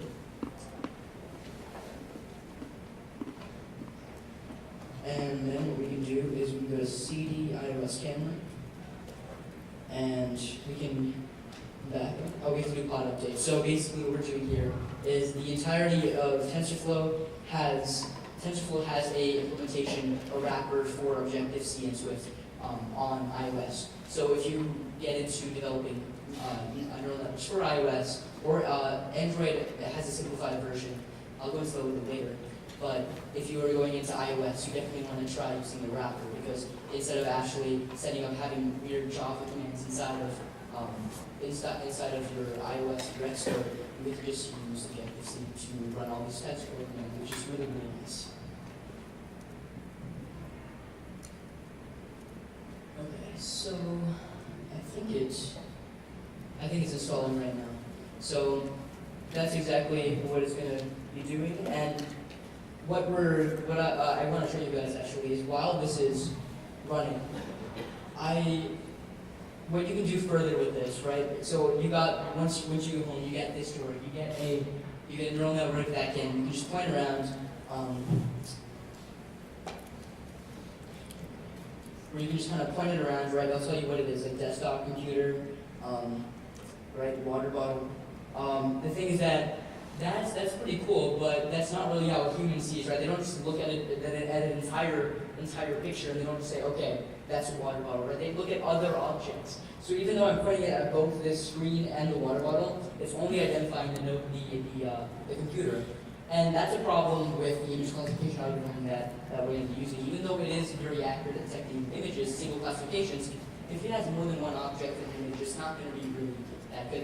We don't want it to just be able to detect one image per classification. I mean, one classification per image. So what we're going to do is, this is where you can expand it. If there is a documentation on TensorFlow for taking your module and turning it into what's called a YOLO. So it's not what you might think it stands for. It's basically a way of running multiple computations, multiple classifications on a single image. So if I point at the computer and the water bottle, you can see it's getting the bottle and it's getting all the people back there, right? It's getting all of you guys. So the thing is that it's also getting the screen on the side, right? It's popping back and forth. It's a monitor, yeah. So this is where machine learning can go. And again, this is entirely offline. This isn't running on. This isn't running like a Wi-Fi thing. It's not running through my computer. It's just running entirely on the app itself. And to me, that's pretty cool because you get this neural network that can run on the phones we just carry around everywhere. And they're basically able to analyze entire environments. So you can just send this into a building. You can probably count the amount of people right? And it can identify, any key objects. So if once you guys do complete this demo, you guys can go even further through. If you go online to TensorFlow, you go onto their documentation.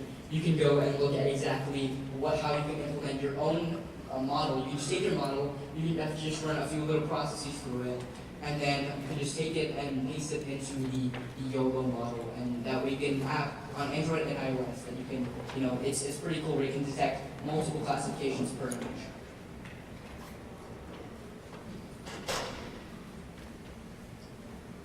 So I think everything finished installing, and we can just get out of here. And actually, let's go back to April.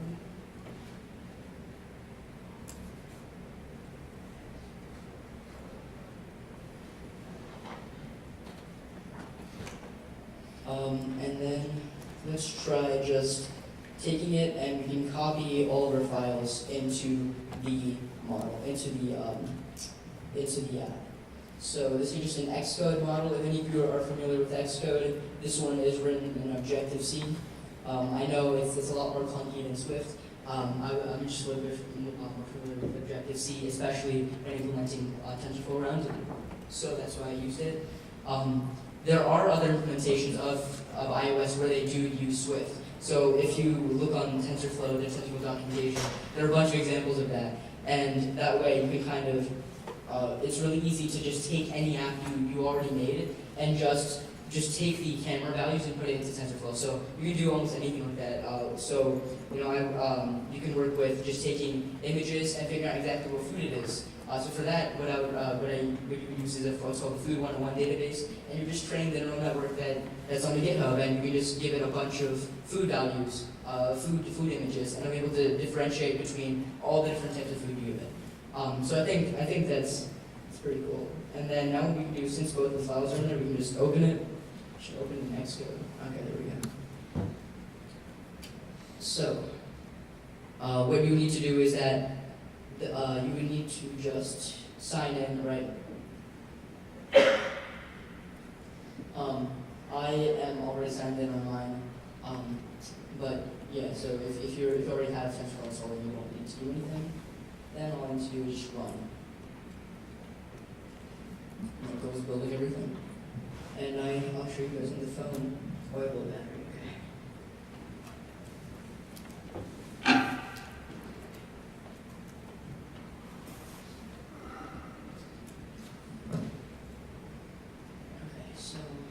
Still building.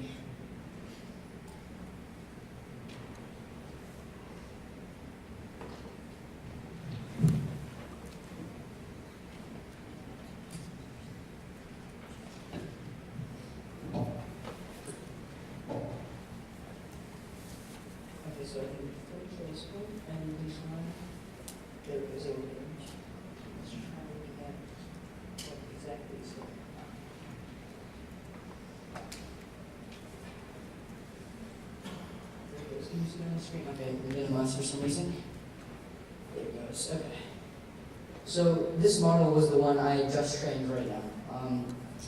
So what we can do with it is it's not really that accurate if I just show it on the screen an image. It's not going to do that well.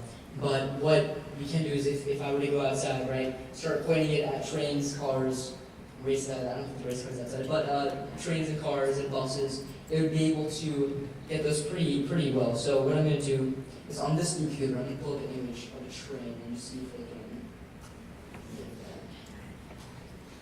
So within a few minutes of just training, downloading the images, when you guys have a better Wi-Fi connection, you guys can quickly try building this. Okay.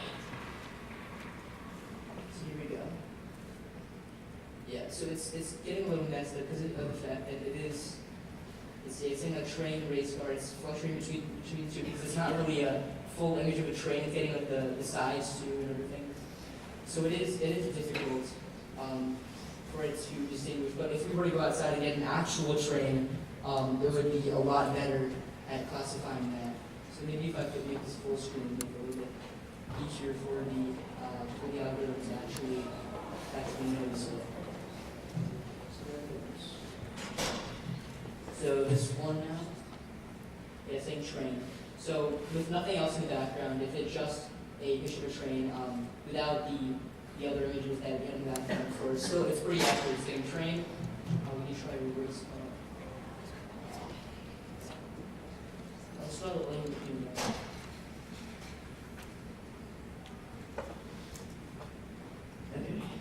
Okay. So it's saying race car.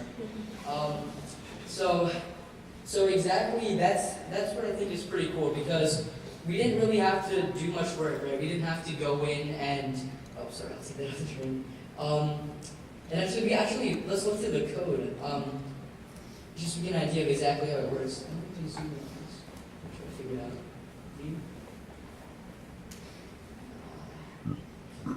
Sorry for everyone in the back. I don't know if I can zoom in on this. I'll try to explain it though as best as I can.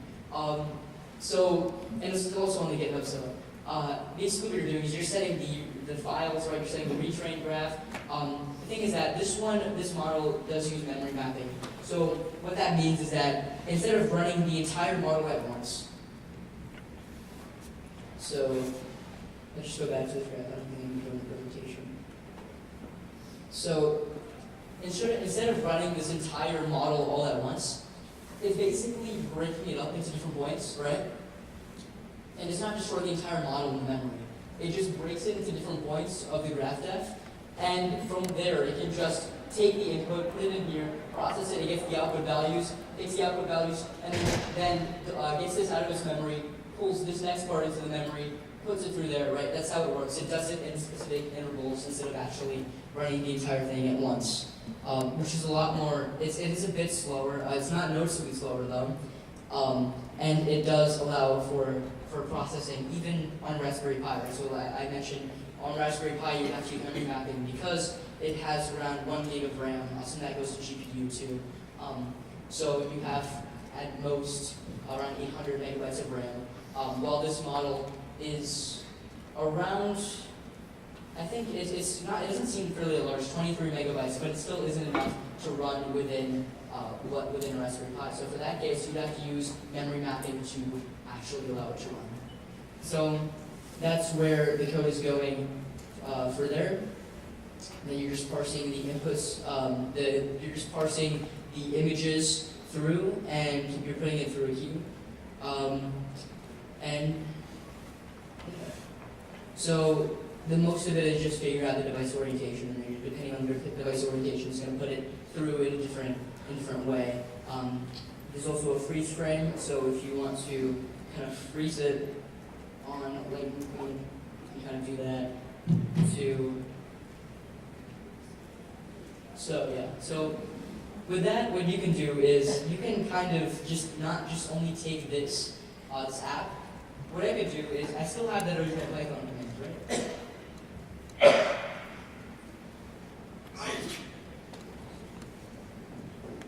And what I could do with that original Python command is I could easily implement that into a server. I could just have it so that when someone sends like an image up to the server, it processes it on the server, send it back down. And the cool thing about this is that the architecture on the GitHub is variable, so you can put in whatever architecture you want, as long as it's within TensorFlow guidelines. So the one that's currently on the mobile net, it's really fast. As you can see, if I start this back up again, it's doing it multiple times a second, right? It's doing it like 10 times a second. It's classifying. But the thing is that if you want a more accurate tip algorithm, then in that case, like I mentioned, we use inception resident before, or if we go back to this graph, you kind of have to find the correct trade-off between exactly how accurate you want it and how much processing power you're willing to use on your device itself. So there it goes. So yeah, again, you have these different kind of algorithms here. You can use whatever you want. ENet, I don't think is in there right now. VGG, it's really good with large data sets. So if you want something that can classify thousands of different objects, there's still a trade-off, right? It's not that the classifications that are all the way to the right and low, that doesn't mean they're not trash, okay? They're still good, but they're good for different things. They're good for really large data sets. The size of the circles shows you exactly, how much they're able to scroll for. So, like again, exception V4, it's fairly large, right? But it can't handle the amount of classes that UGG would be able to. So for that, there's still a trade-off of exactly what you want to do with this, whether you want to, but depending on the project that you're currently working on. So I think that we can kind of take one more look at the code for this, not just on so now we looked at the code for how it trains the neural network, we looked at the code of how it implements it on the device, but now I think let's look at the code that it actually uses to classify objects.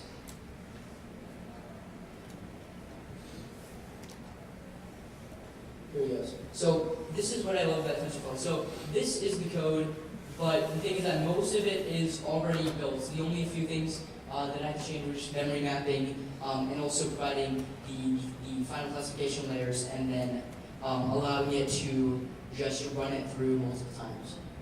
So you just import everything, right? You load the graph.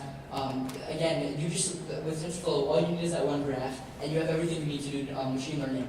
You just import it, you open it, then you start reading the tensor. The tensor is basically the building blocks of TensorFlow. They are the things that make up the layers. They're the ones that actually make up the nodes. So what you're doing from there is you're actually getting the information from the image file. Depending on whether it's a PNG or JPEG, and then you're just loading the labels. So depending on whatever labels you have, it just gets those into the code. Then we're saying again, remember these values, what we use to optimize it. So we just have to tell it that these are the values used to optimize, so make sure you account for that. 224 again, height, width, we're just having a square. Label file, model file, file name, right, all of that is there.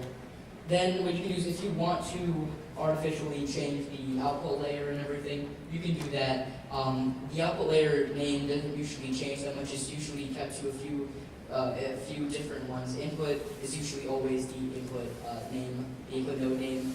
Output is usually final results or softmax. I've seen a lot of both. So if you're ever having trouble, working with an algorithm and you can't figure out exactly what its input and output nodes are, because the only way you're actually going to be able to retrain it is if you figure out what those nodes are. So it doesn't matter what nodes are in between, but if you ever want to customize an algorithm for yourself, the important thing is you need to figure out exactly what the input nodes are and what the output nodes are, so you can actually, change them. So then again, we're just setting those values, the values that you might import if you want. Then what we do is that we get the results. You get those results and you just sort them. So the thing is that the entirety of the machine learning code, the code where it actually takes it and runs it against the neural network, happens in 3 labs up there. So the thing is that with machine learning, people usually think that a lot of kids that I've worked with in my high school, my friends, they think that machine learning is a really big concept, or you need to write a bunch of code to be able to get it to work. But in reality, it's not that difficult. You had to make a few modifications to the code that was provided by TensorFlow. And then once you start going to higher level machine learning, there is more in-depth mathematics that you would have to do. But if you just want to get started, it doesn't require any expertise at all. It requires just a basic understanding of how machine learning works, which I hope that you guys understand now. It basically just finds general examples and it just uses those to be able to process information like a human. Instead of using information that is numerical. Numerical information is what humans aren't really good at. Robots, though, computers, algorithms, they're really good at that. Which is why in the past, those are where machine learning algorithms actually shown, where pretend they had to calculate the stock market or something like that. Those would be the places where machine learning algorithms would best be suited. But now, over the last few years, machine learning algorithms are becoming easier to make, right? They're becoming easier to make, or even 10th grader can make them, and they're also becoming easier to just work with, because instead of actually having a numerical value, what you can have is you can have the algorithm provide even a creative value. So the thing is that this algorithm doesn't have a numerical value. It doesn't say, okay, this is the output, this is the pixel value, this is what the pixel, these are what the pixels look like, right? What it tells you is it tells you ideally what is in the picture. And I think that's amazing because of the fact that that is really, really hard to do. Because first of all, it has to be able to tell, like Lightning McQueen, that's just one example where it's not even a car, it's not that's real, but it still is able to generalize off of that. It's able to think exactly like we do in a creative way. It's able to creatively think for itself because of the information and the way it processes information. And the cool thing is that you can expand this to anything else. If you wanted to detect, like I said before, if you wanted to generate music, you can have it generate music. If you wanted to generate faces, you can have AI artists now. You have AI poets. A machine learning algorithm was trained on Mary Shelley, and it wrote its own story. They also put a bunch of movies, famous movies, into a algorithm, and it created its own kind of script for movie.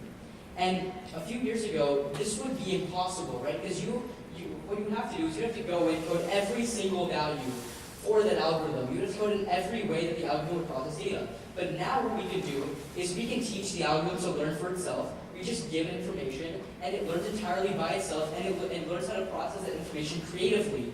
And that's amazing to me. And for everyone here today, I hope that you can take the information that I showed to you today, and you can expand it to a level where we can expand machine learning even further. Machine learning to a point where it can become almost as they can do almost exactly what we can do. Thank you.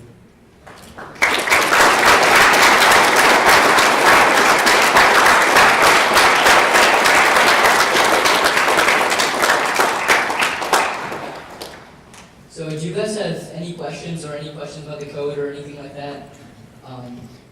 The machine learning in general? Yeah. So for picking images, if I'm going to create my own images to input into the neural network, what kind of steps, how would I go about creating my own images? What kind of situation would I put it in? Yeah, sure. So do you have an example of exactly how you're planning to pick the type of image you want to put in? Like, I'm just using applying this to the game right now. I'm going to take pictures of like power users. Yeah. What kind of way I would go about taking different angles, different ways, lighting scenarios, Yeah. So what you could do for that, especially for first, is what you could do is you could just take the just random images of the cube or like at different angles, right? You need around 100 pictures. Which it wouldn't take that much. It maybe maximum take an hour just going around the cube taking pictures, different lighting if you want. But the lighting doesn't even matter. The command you can use is in the GitHub. If you go into the retraining command, there's a command called distortion, and that distortion command you can use on the images. And by using that distortion command on the images, instead you start with 100 images, but you can eventually get that to around 1,000. 1,000 images of blocks from different angles, different lightings, and they're artificially created, so you don't have to worry about all of it. And what you could do with that is, instead of the way we did it, where you have kind of multiple classes, you could have just one class for the blocks. So basically, it would just tell you if there's a block in the image or not. And then if you wanted to go even further, you could implement the yellow algorithm, where you could draw a box around the box. And by doing that, then you could give X and Y coordinates, and then by doing that, then you could, drive the road around. Yeah. Any other questions? Sorry. Yes. Is it valuable to ever feed a neural network like bad data to train it not to look for? Like if you're looking for a sea of cars and you don't want to see a truck, you can say this is not a car. Is that possible? Is that valuable? Or that's not really valuable to a neural network because the way it learns is generally. So if you say it's not to look for this example within a car, what you could do though is you could just have you could train it on cars and trucks, and that way it'll learn to differentiate between the two. Because that way it'll know the difference between cars and trucks. You tell it this is not, it's like the same method because you're just telling it the difference between the two, and what you're thinking is what a lot of people are using machine learning now. It's a really innovative way of just taking, like I said, again, you're telling it that this is different from this, and you're just separating those into different classes. Yeah. So if you wanted to change the architecture, is that you change? Yeah. Like you want to VBD net or less than? Yeah. You just replace that, Yeah, sure. So on the GitHub itself, there are a few examples of the architectures that you can use. I'll pull some up quickly. The most powerful one that this algorithm is able to be trained for is Inception v3. Because it takes a while to train. This one took around 10 minutes max. This one takes around an hour to train on the same data set. Because it is a lot bigger. The one I showed you is fairly big, but then if I were to show you a Inception ResNet v2, sorry, it's even bigger than that because it has not just the convolution layers, it has inception layers, which are basically this algorithm just over multiple times. So I can show you a quick example of that. And again, like I said, you can just go into the documentation or the code itself. I think there are different values you can put in for the different models. So this is Inception ResNet v2. So as you can see, this is the one that we used. This is the Inception ResNet v2, right? So it's way bigger. It's just a lot more layers.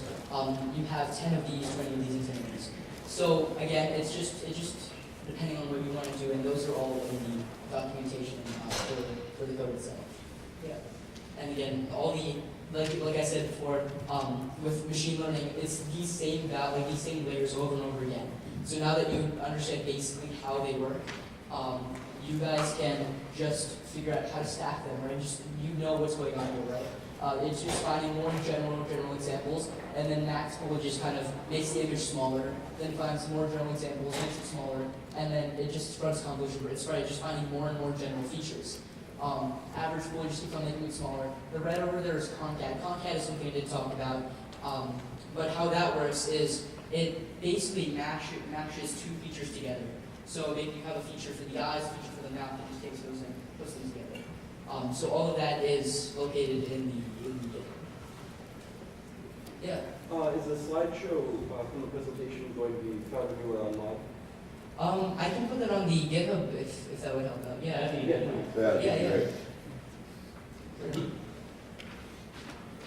Are there any other questions? Okay, sure.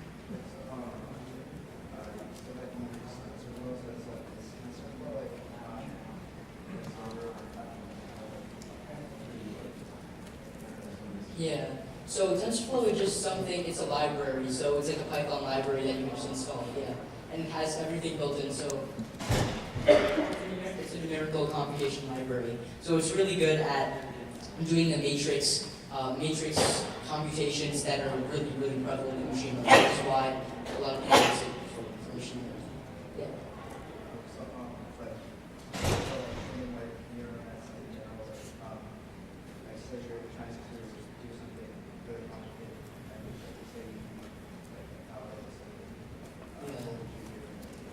For that, you could just install TensorFlow on the server if it's applicable.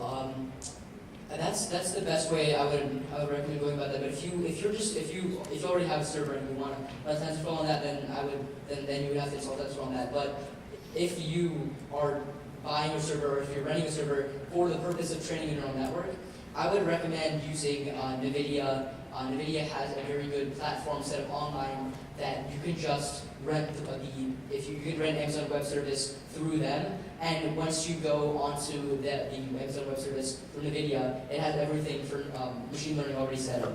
So that way it'll be a lot easier. If you already have a server though, then probably can solve. But if you're looking into getting one just for or renting one just for that, then you would implement it through NVIDIA is the easiest way. Yeah. Is TensorFlow open source? Yeah, that's the really cool part.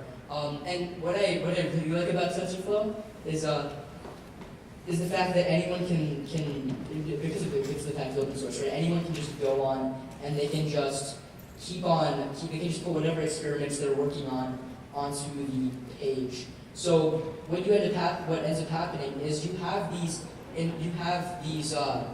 models that you can just take off the TensorFlow page and you can just look at them, figure out how they work. You can modify them if you want,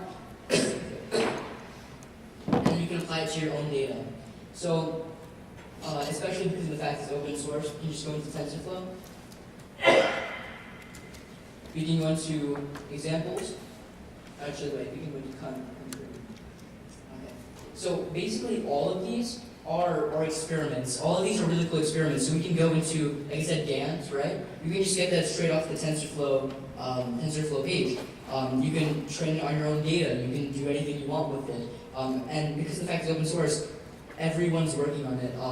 And that's why a lot of other companies are rushing to put their platforms on here. So you can try basically anything. You can run it on Pi. There are Pi examples too. So Raspberry Pi, if you want to work on there. There's so many different cool examples you can try working on with this compiler, data decision trees, factorization.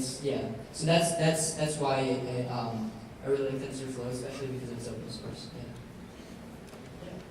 So when you say that companies use TensorFlow, do you mean that like they add on to the repository, or do they have their own repository?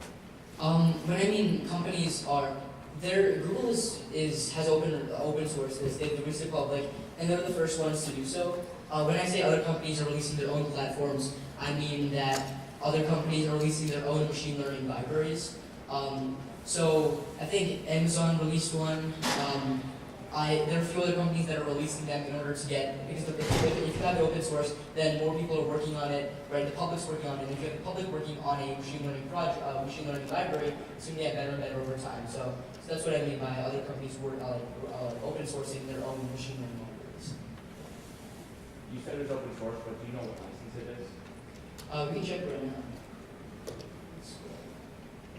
I think it's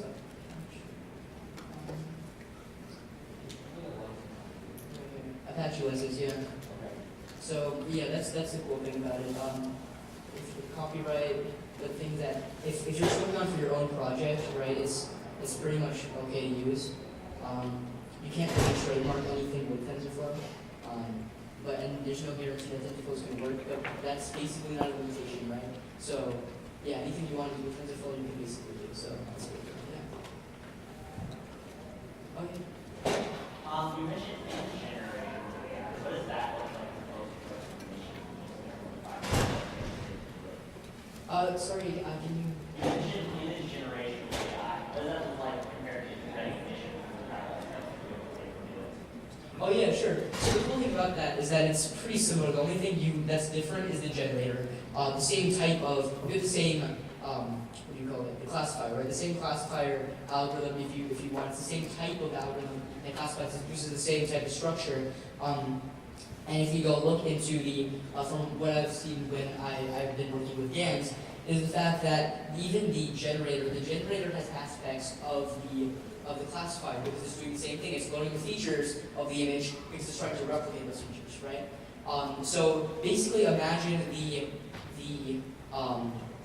the generator as an inverted classifier. So instead of taking images as inputs and exporting values, you're taking values as inputs and exporting images. So it kind of reverses the entire process. You end up with a word, you get a word, so let's just say car, right? It goes through car, it already knows the structure, the features that make up the feature, the shapes, the edges that make up a car, because it learned those when it was trained. And what it can do is they can just recompile those through concat. Concat especially, I think, is used a lot. And you can just recreate images kind of backwards through that process.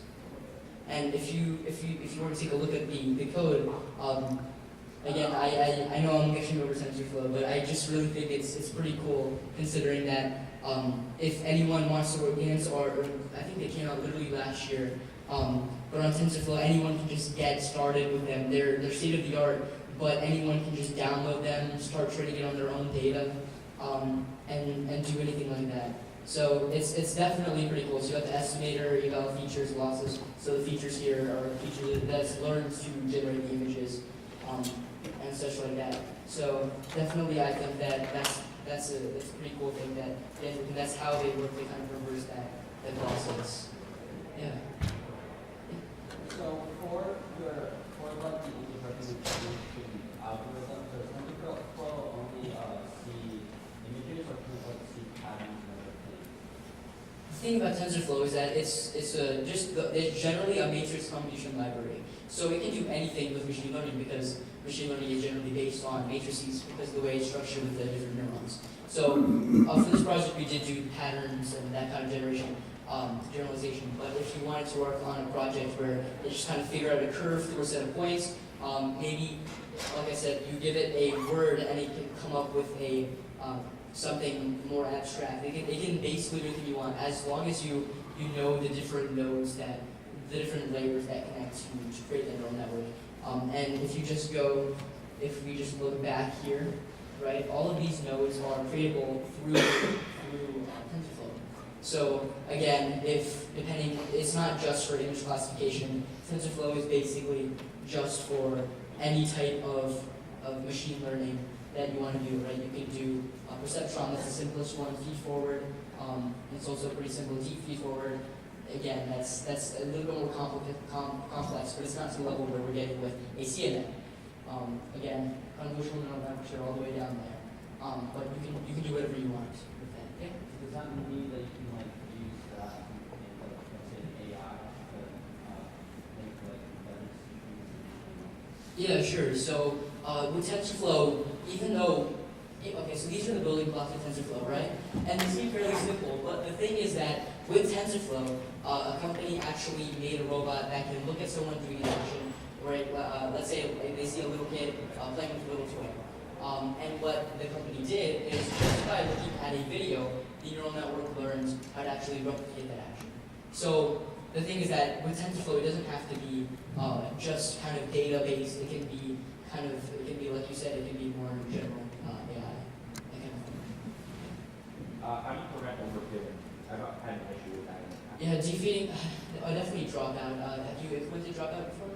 No. Dropout is probably the best way to do that.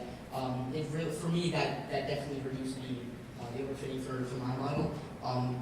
So what he's talking about is that sometimes for some models when you're training the layers, they sometimes the accuracy keeps on going up, but the validation stays the same, right? Yeah, so it's really, really annoying because it means that the model isn't figuring out the exact features that are actually essential to the objects. But definitely dropout, that's what I've seen really, really helps with that. There's easy implementation in TensorFlow, so yeah. Yeah. Other than yourself, what are some other good resources to use in order to learn more? Yeah, sure. Actually, it's on my last slide. So what we can do is, so this is how I got started. Andrew Edgy's machine learning course was amazing. I think I didn't know the math at that point. But yeah, so 2 years ago, I think that was when I first got introduced to it. I didn't know the math at the point. I didn't understand the math, but he taught it in a way that was really, really simple. He describes it through like shapes. So he describes instead of describing convolution and describing backprop through the actual derivation, he describes it as finding like the lowest point in a valley, right? That kind of stuff. So that's definitely the best source for just getting started in machine learning, understanding what it's all about. For if you want to just do cool stuff with AI, the best possible source is Siraj Lal. And what you can do with what he has a YouTube channel, and it's amazing because what you can do is he makes easy tutorials. They're like 10 minutes long, where you can just go and you just build stuff, right? He tells you, okay, these are the steps you need to follow to build a GAN. These are the steps you need to follow. These are the steps you need to follow to he made a simple generator. So you gave it a word and it came up with its own picture. Like so, if you give it happy, you give a happy picture, sad, it gave you a sad picture, right? That kind of stuff. So if you want to just get into the cool stuff of machine learning without really, like he teaches it without the deep understanding of the mathematics and such. He teaches it just exactly how to implement it. So if you just want to get into it, I would definitely recommend his YouTube channel. And if you do want to get really, really deep into machine learning, the deep learning AI course was the best course I've ever taken. Even though usually you need like professional teachers, right? You need someone to if you have to go to college to actually learn it. They teach it online now, so it was really, really easy, and it was really, really fun to work with that. And then at the bottom I just wrote, the more you work with AI, the better you commend it. You don't have to even have a good resource at the beginning. So you just, with the moment you just start working with a simple AI, maybe you just start with gradients and you're starting with a line for 7 points as a machine learning algorithm. And you start with that, and eventually you get more and more, stories in machine learning. Yeah. So are there any other examples?